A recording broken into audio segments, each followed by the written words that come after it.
Do you agree with Scott Walker that last night's results in this special election in Wisconsin were a wake-up call for Republicans? And is it evidence that a potential wave election is coming in November? Well, I know Sheila Hartzell very, very well. I know this district fairly well. It's not my district. It's over in western Wisconsin. But typically we've held this seat, and we lost this seat last night. So, yeah, I think we should pay attention to it. Tuesday was the unofficial start of the 2018 election season, and so far, even Republican leaders admit there could be a cause for concern. In a special election, Wisconsin's 10th Senate district flipped from bright red to blue when Democrat Patty Schachtner, a medical examiner, handed Republican Adam Jarchow a surprise defeat in a district that has gone Republican since 2000. Some Republican leaders now wonder if this state Senate race could be a bellwether for November. Tiffany Cross is back with me, and joining us are Scott Ross, executive director of One Wisconsin Now, and MSNBC contributor Charlie Sykes. I would normally do ladies first, but I'm going to defer to my two Wisconsinites. Scott Ross, was that race a bellwether or was it a blip? Well, I'd say the blue wave has finally reached the coast, if you consider the upper Mississippi River to be one of the coasts. Yeah, they flipped it. I mean, the last time a Democrat won this state Senate seat was 1996, and they pasted the Republicans this time. It's because there is a lot of enthusiasm out there, excitement on the Democratic side, but they also, because that excitement exists, were able to recruit a top-level candidate, the right candidate for the district, and Patty Schachtner was that.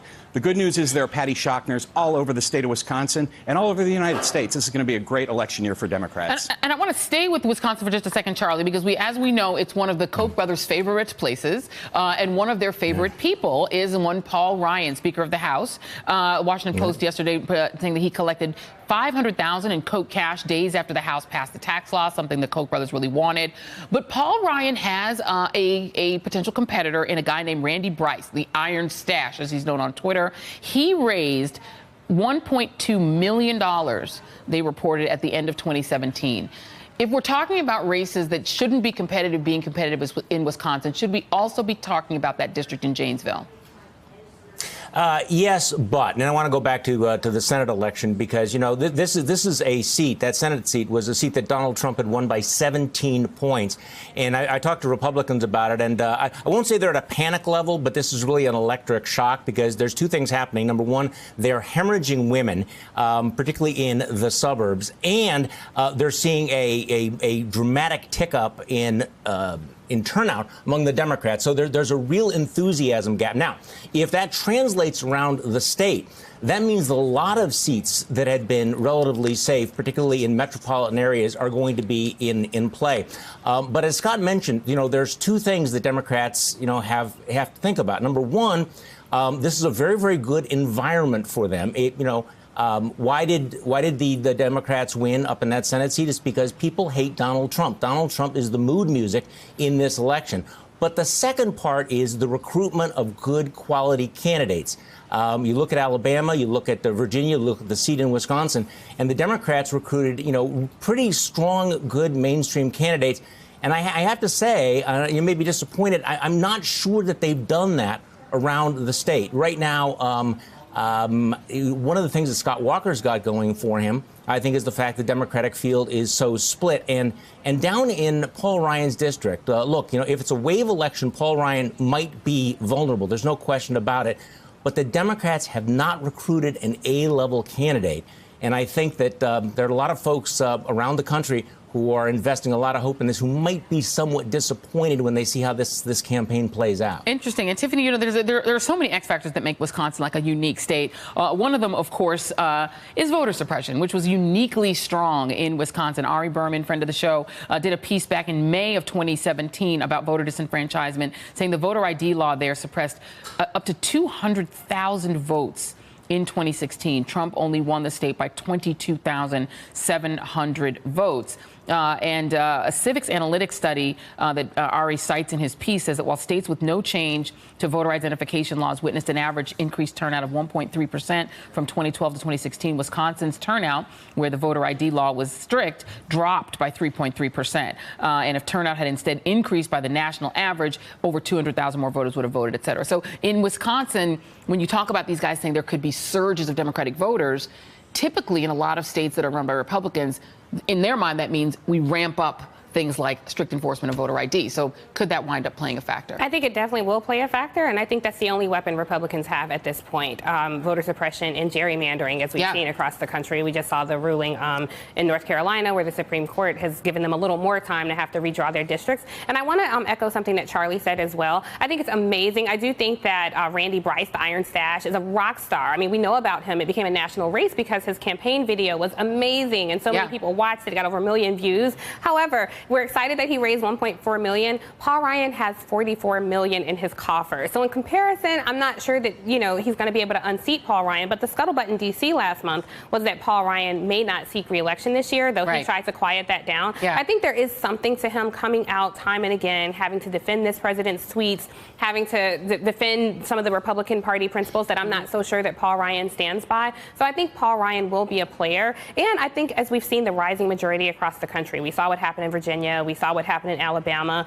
Wisconsin is different, and particularly this district that we're talking about is uniquely white. It is overwhelmingly white. It looks like an Axios holiday party or a GOP convention, Sav, when you look at it. And so I do think that this is something that we can watch, how white people are voting. And I want to get away from this like white working class as though that's something different from, regular working class people who happen to be people of color. I do think this is something that will be a factor in Wisconsin. We all know it was at play in 2016. So I'm cautiously optimistic about Randy Bryce's chances at making a splash. Very interesting. And, Scott, to that point, even if, to Charlie's point and to Tiffany's point, it would be a challenge in that district, how much money could Randy Bryce's just popularity, just his name ID and the fact that where he's being talked about, could that cause Republicans to have to actually spend more on Paul Ryan? Or if Ryan were to walk away from the race, then they'd have to spend on getting some name ID for a new candidate of their own. How much money do you think the Kochs and others are willing to spend to keep that seat and to keep Wisconsin red?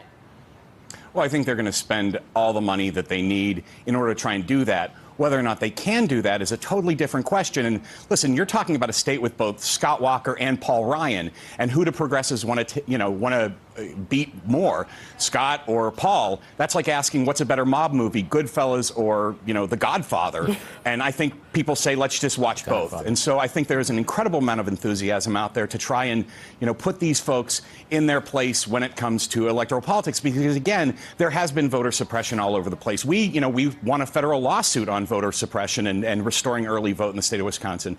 But the real key here is, are you going to just rely on enthusiasm? Are you going to talk about issues that matter to people? And I think here in the state of Wisconsin in particular, talking to those post-boomer voters about economics, whether it's student loan refinancing, family and medical leave, child care, employer-provided pension access, and things like job security, if you're going to talk about those issues, that's what's going to matter.